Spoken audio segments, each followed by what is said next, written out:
Marcelo Odebrecht fecha delação e promete entregar centenas de políticos. Planalto diz que troca de ministros é página virada e apressa a votação das medidas econômicas. Operação Zelotes descobre que filho de Lula recebeu 10 milhões de reais de maneira ilegal. Desemprego bate recorde no país. Após denúncia do Jornal da Record, família de estelionatários de carros de luxo é presa em São Paulo. Na série especial sobre nomes, as histórias de autenticada, fotocópia e xerox. Boa noite. 2 meses depois que o Jornal da Record mostrou a atuação de uma quadrilha de estelionatários que comercializava carros de luxo, o grupo acabou detido hoje. Os golpistas recebiam os veículos dos proprietários, realizavam a venda e não repassavam o dinheiro aos clientes. A rotina dos estelionatários chegou ao fim nesta manhã, quando a polícia apareceu na loja de carros na zona sul de São Paulo. O dono da revenda, Micael Reimberg, foi preso em flagrante com outras 7 pessoas. Segundo as investigações, o grupo, que inclui o pai e o irmão dele, integra uma organização criminosa especializada em golpes com carros de luxo. Os estelionatários recebiam os veículos no local, realizavam a venda e não repassavam o dinheiro aos clientes. Quando os donos desses veículos percebiam que tinham sido vítimas de um golpe e decidiam reclamar, a quadrilha costumava agir de 2 formas. Primeiro, negando qualquer tipo de crime, mas logo depois tudo mudava. Eles eram agressivos, faziam ameaças. Inclusive, esta arma foi encontrada dentro de um carro e pertence a Micael. A denúncia foi mostrada em março pelo Jornal da Record. Nós investigamos a atuação criminosa da família de Micael no mercado de automóveis. Hoje, mais de 80 veículos foram recolhidos pela polícia.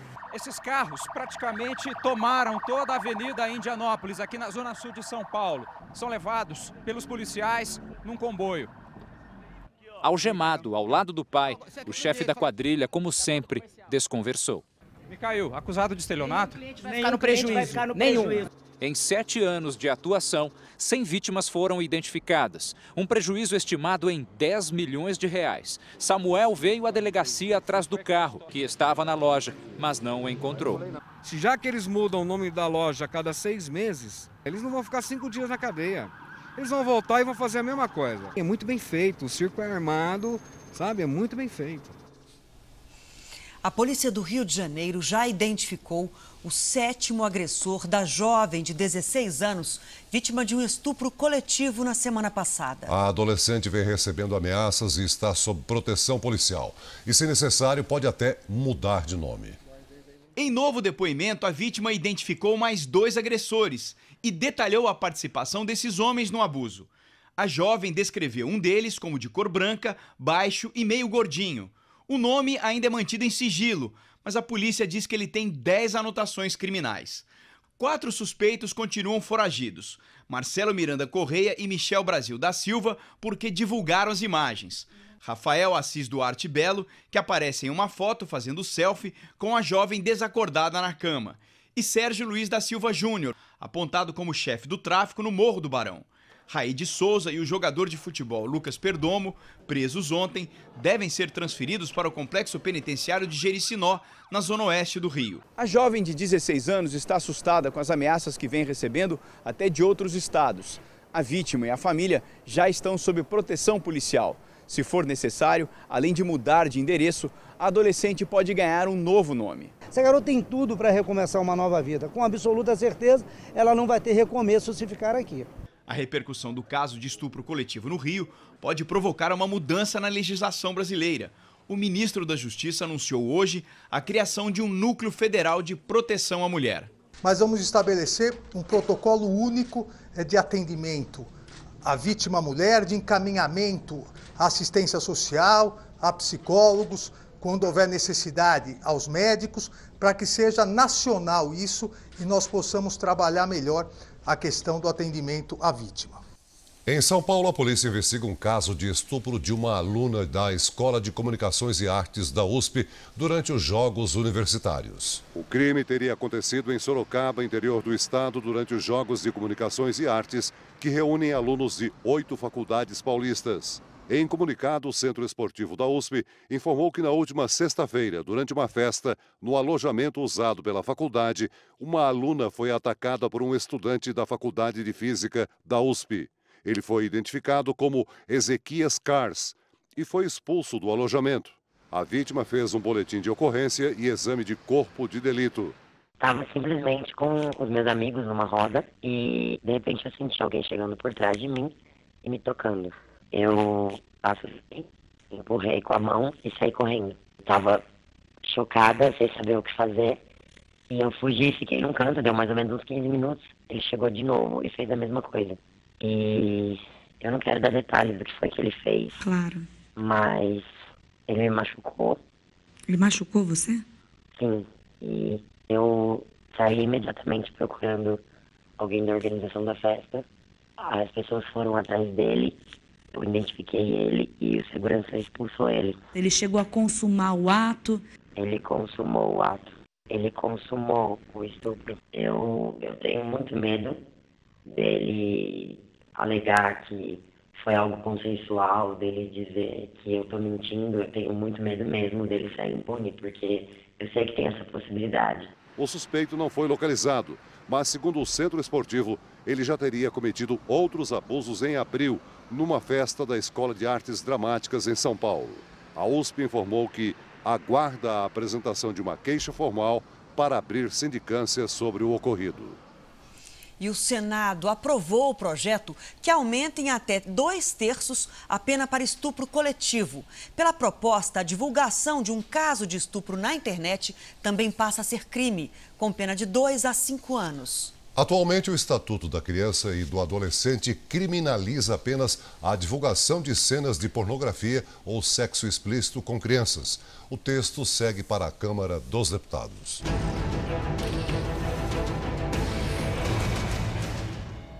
Criminosos arrombaram uma loja de uma marca de luxo francesa na zona sul do Rio de Janeiro. Imagens das câmeras de segurança mostram 2 homens quebrando o vidro e depois fugindo. Foram roubadas 8 bolsas. O prejuízo estimado está entre 500 mil e R$1 milhão.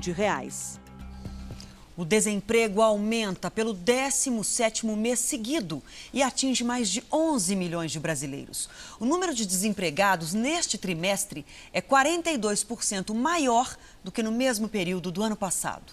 Só alguns minutos e não demora muito para encontrar. Você conhece alguém que está desempregado? Eu. E quem não está, conhece alguém. Tenho amigos que estavam trabalhando e foram mandar embora. São 11 milhões e 400 mil brasileiros sem trabalho. A renda do trabalhador também caiu. As pessoas que têm muita qualificação têm dificuldade de se colocar com aquele mesmo salário que tinham. Os índices também mostram que para cada posto de trabalho perdido, surgiram 2 pessoas à procura de emprego. Na prática, isso quer dizer que antes quem não trabalhava, agora também disputa uma vaga no mercado. Porque o responsável pelo sustento da casa está desempregado. A tendência é que as coisas ainda piorem um pouco mais até o segundo semestre, antes de começarem a melhorar. Dali para frente, a expectativa é que possa haver uma retomada do investimento e, consequentemente, da geração de empregos. É o que espera o Juan, de 24 anos. Ele é formado em engenharia de petróleo, tem pós-graduação e está disposto a aceitar qualquer tipo de trabalho. Eu já tentei telemarketing, de motorista, auxiliar de produção. Essa também era a expectativa das mais de 6 mil pessoas que fizeram fila num mutirão de emprego no centro de Porto Alegre. Elas disputam 750 vagas em dezenas de empresas em diferentes áreas. Alguns esperaram até 8 horas para entregar os documentos e disputar uma vaga. O empresário Marcelo Odebrecht fechou o acordo de delação premiada. Ele promete detalhar o esquema de pagamento de propinas e o financiamento de várias campanhas eleitorais. Na cadeia há quase 1 ano e condenado a cumprir pelo menos mais 18 anos de prisão, Marcelo Odebrecht começou as conversas para contar o que sabe em troca de redução de pena há 2 meses e assinou o termo de confidencialidade do acordo na última quarta-feira. A decisão de delatar veio porque a empresa está em crise e agora poderá buscar também acordos para poder voltar a ter contratos com o poder público. A negociação foi dura porque os procuradores exigiram uma delação completa, que vá além dos crimes cometidos contra a Petrobras. Os depoimentos de Marcelo Odebrecht já começaram aqui na sede da Polícia Federal em Curitiba. Além dele, outros executivos do grupo também devem falar, inclusive Emílio Odebrecht, pai de Marcelo. Os investigadores também vão ter acesso a toda a contabilidade do chamado Departamento de Propinas da construtora. Nesse departamento foi encontrada uma lista com o nome de mais de 300 políticos. A expectativa é de que a delação de Odebrecht explique essa planilha e também dê informações sobre o financiamento das campanhas à presidência de Dilma Rousseff e Michel Temer e a de Aécio Neves. O governo tenta dar como encerrado o desgaste com a troca de ministros e apressa negociações em torno da pauta de projetos para superar a crise econômica. O presidente interino Michel Temer também tomou medidas para ampliar a participação do governo federal no combate à violência contra a mulher.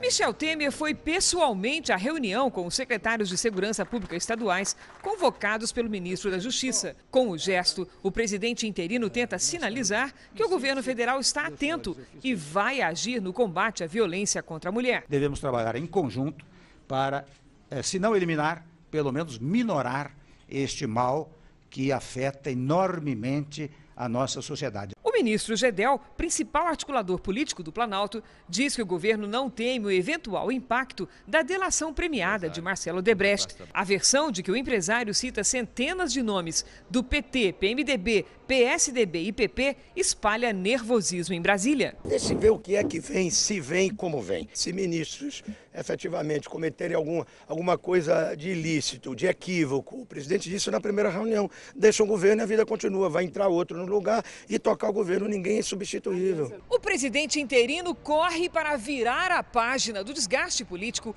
causado pela demissão dos ministros. Temer almoçou hoje com os líderes da base aliada. Eles representam 400 dos 513 deputados, em tese, maioria ampla. O presidente mostrou resultados críticos da economia e pediu prioridade para a votação dos projetos da agenda econômica. Os líderes prometem encurtar prazos e aprovar em 2 semanas na Câmara a DRU, o mecanismo que permite ao governo desvincular 30% das receitas para gastar livremente. No Senado, o Planalto escolheu um representante do PSDB para líder do governo. Estou fazendo o levantamento de todas as medidas que estão ainda tramitando aqui no Senado para que nós possamos aprovar medidas que possam fazer girar a economia, gerar empregos.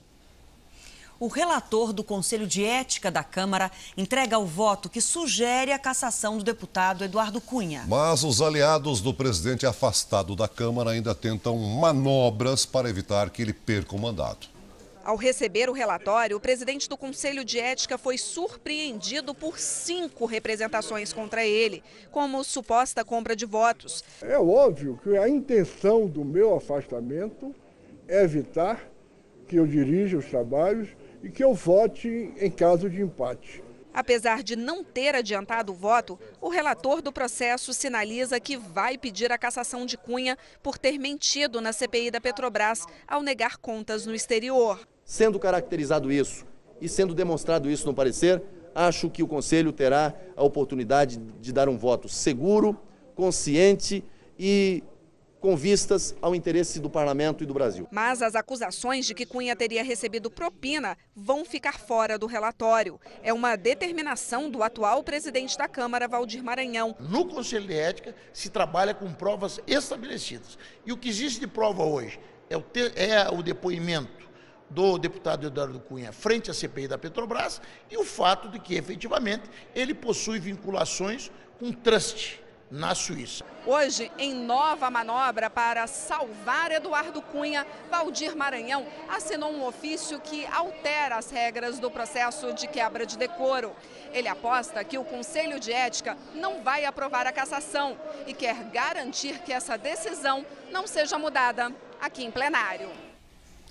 Veja a seguir a volta de Ana Hickman à TV depois do atentado que sofreu em Belo Horizonte. E ainda hoje, na nossa série especial, a brasileira que ganhou o nome de Autenticada e ainda assim conseguiu fazer sucesso como cantora. E a história da universitária que conseguiu trocar uma letra do nome e agora vive feliz. Os investigadores da Operação Zelotes descobriram que a empresa de Luiz Cláudio Lula da Silva, filho mais novo do ex-presidente Lula, recebeu 4 vezes mais do que se sabia até agora. E a Polícia Federal pediu hoje o indiciamento do presidente do Bradesco. Quase 10 milhões de reais. Foi esse o valor que a empresa LFT Marketing Esportivo teria embolsado de maneira ilegal. As investigações da Polícia Federal mostram que a empresa de Luiz Cláudio Lula da Silva, filho caçula do ex-presidente Lula, recebeu 4 vezes mais do que tinha sido apurado. As MPs teriam beneficiado 2 montadoras de veículos. Uma delas, a Caoa Hyundai, é patrocinadora do Campeonato de Futebol Americano, organizado pela empresa de Luiz Cláudio no Brasil. O pai dele, Lula, esteve numa das finais do torneio para assistir o Corinthians. Os investigadores querem saber agora qual foi o trabalho prestado pela empresa de marketing esportivo para justificar o recebimento do dinheiro. Segundo a investigação, apesar da quantia milionária, a empresa de Luiz Cláudio não tem funcionários registrados e nem ele tem expertise na área de consultoria. A polícia investiga ainda se o ex-presidente Lula indicou empresas para contratar a firma do filho. A Operação Zelotes teve outro desdobramento hoje. O presidente do Bradesco, Luiz Carlos Trabuco, e mais 9 pessoas foram indiciados por suspeita de fazer parte de um grupo acusado de subornar funcionários do órgão da Receita Federal, o CARF, responsável pelos recursos contra multas aplicadas a devedores do fisco. Em nota, o Bradesco diz que não contratou os serviços oferecidos pelo grupo investigado. Afirma ainda que foi derrotado no julgamento do CARF por 6-0 e que o presidente do banco, Luiz Carlos Trabuco, não participou de qualquer reunião com o grupo citado. Um relatório da Polícia Federal, obtido com exclusividade pelo jornalismo da Record, mostra os documentos da Operação Acrônimo, que levaram ao indiciamento do governador de Minas, Fernando Pimentel. De acordo com a Polícia Federal, na campanha de Pimentel ao governo, houve subfaturamento de gastos com as gráficas Brasil e Color Print, ambas controladas pelo empresário Benedito de Oliveira Neto, o Bené. Na cópia deste documento, a divergência aparece na quantidade de um material chamado de Santão. Na ordem de serviço, a tiragem é de 2.500.000 peças. Já a nota fiscal indica que foram faturados apenas 250 mil. Os valores, em dinheiro, também são diferentes. Outras notas fiscais das gráficas de Bené não aparecem na prestação de contas da campanha. Essas divergências foram a base do indiciamento de Fernando Pimentel pela Polícia Federal por falsidade ideológica para fins eleitorais. Bené está preso preventivamente desde o dia 15 de abril e já fechou um acordo de delação premiada. Segundo o Tribunal Regional Eleitoral de Minas Gerais, a campanha de Pimentel custou 50 milhões de reais e não 40 milhões como foi declarado. Em fevereiro deste ano, os ministros do TSE seguiram o TRE de Minas e mantiveram a desaprovação das contas. A ação para cassar o mandato do governador Fernando Pimentel já está em andamento e pode incluir dados investigados na operação. Em outra frente da investigação, na esfera criminal, o governador foi denunciado pela Procuradoria-Geral da República ao Superior Tribunal de Justiça por lavagem de dinheiro e corrupção passiva, juntamente com Bené. Na denúncia, Pimentel é acusado de receber 2 milhões de reais de Bené em vantagens indevidas. Na época, ele era ministro de Desenvolvimento, Indústria e Comércio Exterior de Dilma Rousseff. Através de Bené, Pimentel teria atendido interesses do grupo Caoa, representante da montadora Hyundai no Brasil. A denúncia ainda está em análise no STJ. Por telefone, o advogado que representa Fernando Pimentel na esfera eleitoral disse que não iria comentar as denúncias sob a alegação de que o processo corre em segredo de justiça. Em uma volta cheia de emoção, Ana Hickman reassumiu o comando do programa Hoje em Dia, após sofrer um atentado em Belo Horizonte. A apresentadora agradeceu o apoio da família, dos amigos e dos fãs. Um retorno cheio de emoção. Na sala de reuniões do Hoje em Dia, colegas festejaram a volta da apresentadora após o atentado sofrido em Belo Horizonte. Pouco antes de reassumir o programa, Ana Hickman registrou nas redes sociais as homenagens dos amigos. Olha a sua surpresa que prepararam para entrar no meu camarim, isso é coisa de Claudinha, Débora. Já no estúdio, César Filho levou a apresentadora às lágrimas. Hoje é um dia muito feliz para todos nós do Hoje em Dia, porque Ana Hickman está de volta ao programa. Foi uma terça-feira de superação. Eu acho que essa palavra que eu mais tenho repetido todos esses últimos dias. Obrigada. Ana Hickman foi ameaçada de morte no dia 21 deste mês em um hotel na capital mineira. Rodrigo Augusto de Pádua, que se dizia fã da apresentadora, invadiu o quarto onde ela estava e apontou uma arma para Ana, o cunhado Gustavo e a mulher dele, Giovana, que foi baleada.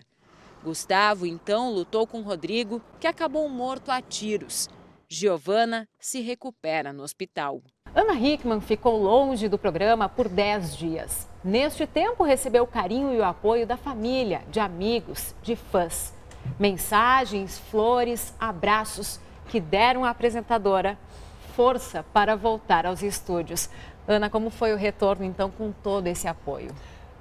Melhor do que eu podia imaginar. Eu confabulei muitas coisas ontem à noite, quando eu estava me preparando para vir para cá. Fiquei com medo de, quando fosse falar, tremer. Fiquei com medo de não conseguir ler um texto. Fiquei com medo de não conseguir conversar com as pessoas. E aí eu vi que isso não aconteceu. Eu falei, não, tá tudo certo, tá tudo bem. Vida que segue. Agora vamos falar sobre um costume perigoso que está nas ruas de muitas cidades: a venda de alimentos in natura. Pode ser prático, mas nem sempre é saudável. O Jornal da Record levou amostras de frutas para análise e o resultado preocupa. O carrinho com frutas fica parado na rua. Ali mesmo, o ambulante descasca o abacaxi, depois coloca fatias em saquinhos. Também corta melancia. Não usa luvas, nem avental e touca. A cliente paga, ele pega o dinheiro e não lava as mãos.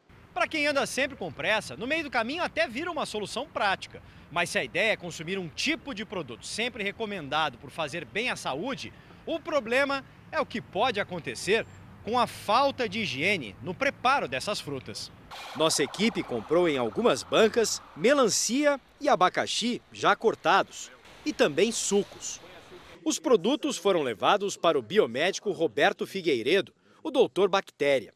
Em todas as amostras, houve crescimento de micro-organismos. Em pedaços de abacaxi, foram encontrados coliformes fecais. Existe a possibilidade de ter qualquer daqueles germes que são patogênicos, que dão doença. Isso pode ocasionar uma diarreia, vômito e até complicações mais sérias. A recomendação é avaliar sempre como os alimentos são manipulados. A roupa do cidadão que está fazendo esse trabalho aqui tem que ser branquinha, protetor de cabelo, as unhas aparadas, né? Barba, não pode ter barba. Então tem que ter álcool gel para uso dela e para uso da pessoa. O Sérgio prefere não arriscar. Cortado assim, acho que deve pegar a bactéria nesse... Tenho medo desse negócio. A Organização Mundial da Saúde passou a recomendar que casais que visitaram locais com surto do Zika vírus adiem a gravidez. Na Bahia foi lançado hoje um teste que detecta a doença em 20 minutos. Foram pelo menos 8 meses de pesquisa. É o primeiro teste de detecção rápida do Brasil para este tipo de doença. E acabou de receber o registro da Anvisa para produção e venda no país. Só até o início de maio deste ano, foram registrados quase 37 mil casos na Bahia. Nos últimos 12 meses, 105 mil. Durante todo esse período, a doença confundiu médicos e pacientes. Os primeiros casos suspeitos, no município baiano de Camaçari, lembravam sintomas da dengue e do sarampo.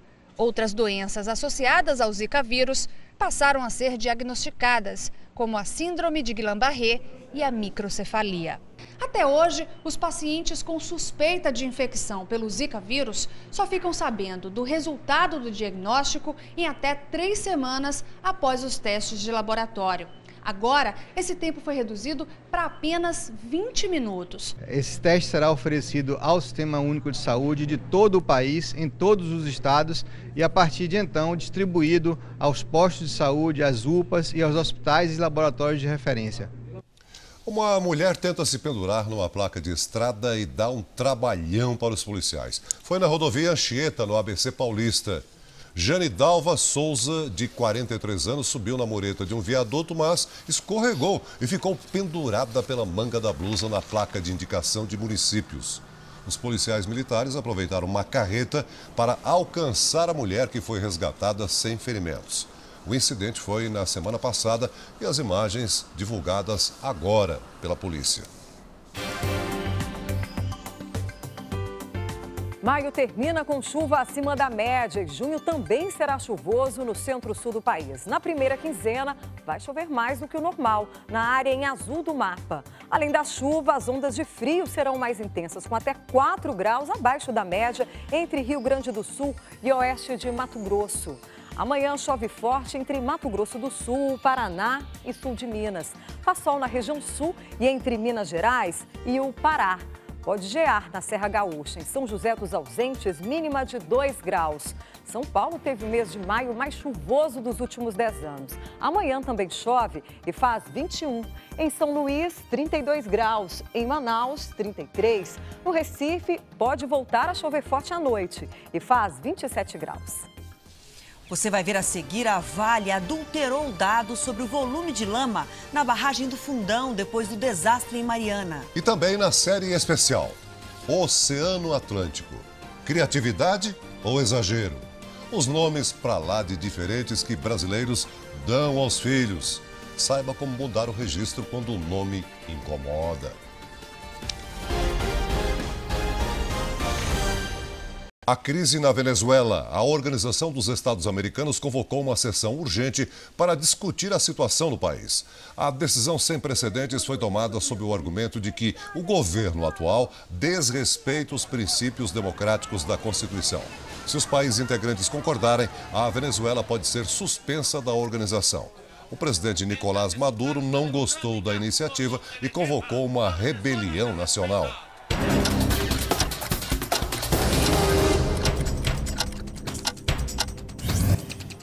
Segundo o relatório da Polícia Federal, a Vale adulterou dados sobre o volume de lama jogado na barragem de Fundão, que rompeu no final do ano passado em Minas Gerais. A empresa teria modificado informações sobre o teor de concentração de minério que produzia em Mariana. A Vale diz que as alterações foram avisadas à polícia e ao Ministério Público. A Justiça condenou a 28 anos de prisão os 2 assassinos do estudante da Universidade Federal do Rio de Janeiro, Alex Schumacher Bastos. Ele tinha 23 anos quando foi morto a tiros num ponto de ônibus em janeiro do ano passado. A Polícia Federal e o Ministério Público realizaram em Campinas uma operação para apurar a fraude de perícias médicas para beneficiar grandes empresas em ações trabalhistas no estado de São Paulo. 3 pessoas foram presas. Foram cumpridos também 40 mandados de condução coercitiva e 50 de busca e apreensão. Mais de 6 milhões de pessoas morrem todos os anos por causa de doenças provocadas pelo cigarro. Hoje, Dia Mundial de Combate ao Fumo, o alerta não vem só dos médicos, mas também de quem sofre as consequências do vício. Maria Estela fumou durante 42 anos. Há 2, entra e sai de hospitais por causa de alguma doença ligada ao cigarro. O corpo estava ruim, o fogo estava curto. Falei, meu Deus do céu. Mas não deixava o danado do cigarro, né? Nem todo mundo que fuma adoece, é verdade. Mas a chance de adoecer com o cigarro é muito maior. É como atravessar uma rua movimentada com os carros para lá e para cá. Pode ser que não aconteça nada, mas a chance de ser atropelado, convenhamos, é muito maior. O cigarro aumenta em 10 vezes o risco de doenças do pulmão. Em 5 vezes, o de infarto ou bronquite crônica. 5 vezes também a chance de enfisema pulmonar. Antecipa o câncer de mama na mulher e antecipa o câncer de próstata no homem. Maria Estela quer aproveitar o próprio sofrimento para convencer outras pessoas de que cigarro é uma droga. Parar a pensar como que é um cigarro na vida da gente. Depois, mais tarde, que vai ver o sofrimento. Quando dão nome aos filhos, os pais querem dar também uma identidade única. Alguns são criativos, mas podem exagerar na dose. Qual é o limite, hein? Tem que ter um limite, né? Na nossa reportagem especial de hoje, você vai conhecer algumas pessoas que foram batizadas com nomes, digamos, diferenciados.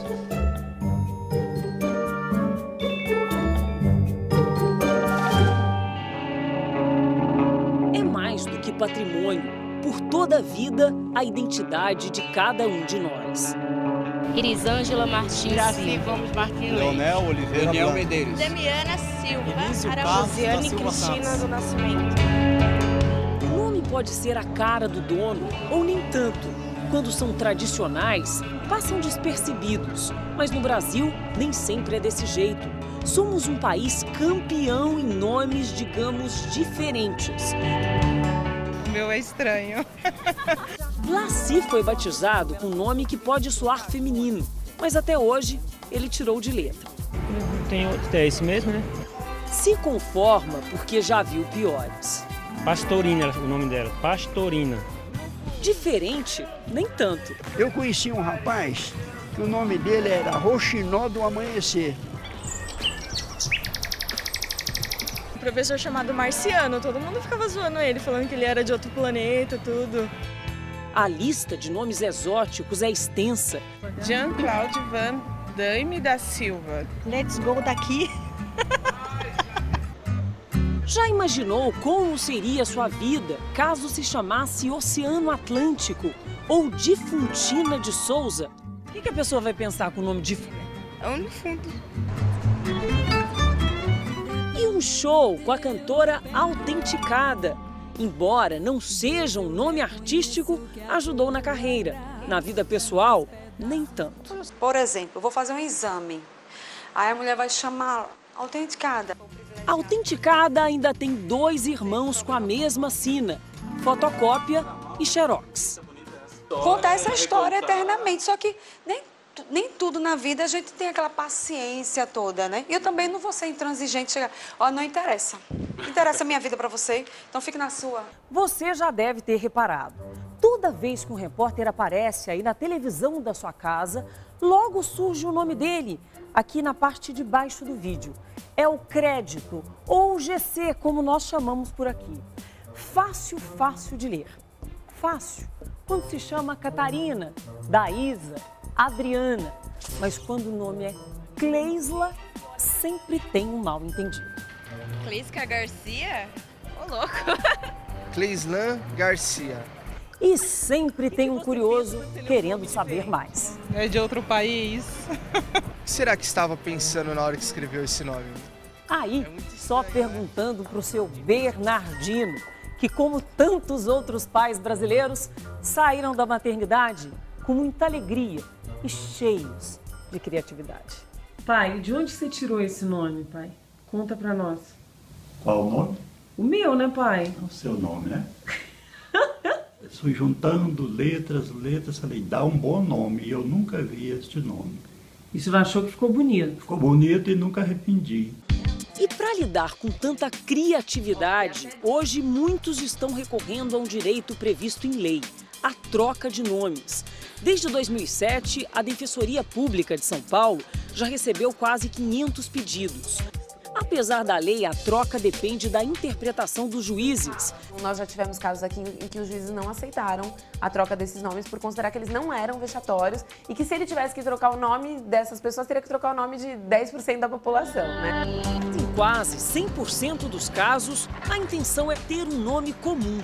Tanto que esse advogado do litoral paulista resolveu criar o Instituto do Nome. Um escritório especializado em devolver a dignidade àquelas pessoas que não se identificam com o que vem escrito na identidade. O nome é um patrimônio. Talvez um dos maiores patrimônios que nós temos é o nome. O que pouca gente sabe é que nem precisa ser tão grave.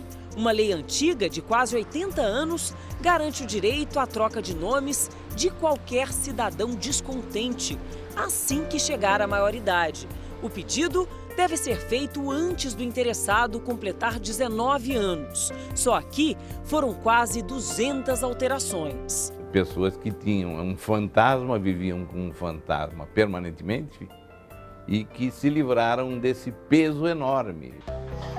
Uma grande conquista para Sheila. Quando você fala um nome que você gosta, você tem uma autoestima melhor. Você se orgulha de ser você, da sua pessoa. Eu me chamo Sheila. Eu falo com prazer, antes era Sheila. Entendeu? Hoje com boca cheia. Hoje com boca cheia. Aos 49 anos, ela lutou quase 10 para acrescentar apenas uma letra no nome de batismo. É só um H que mudou a minha vida, mudou o meu nome e mudou a minha pessoa.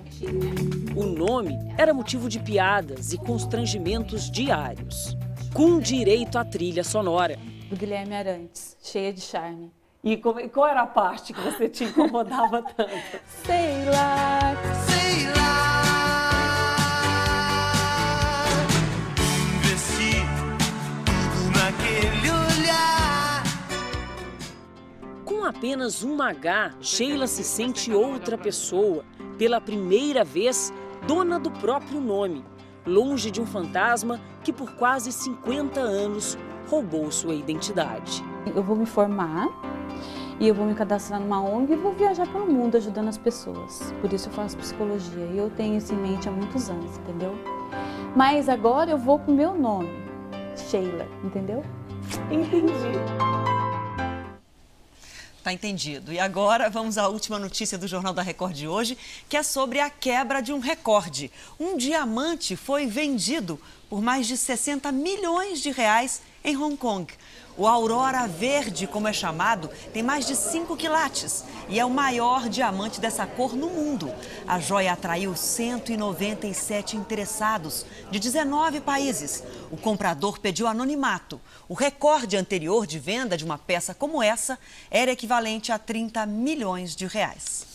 O Jornal da Record de hoje termina aqui. Para rever as reportagens desta edição, acesse R7 Play. Fique agora com Power Couple Brasil e as estratégias de Gretchen para isolar e eliminar o casal concorrente.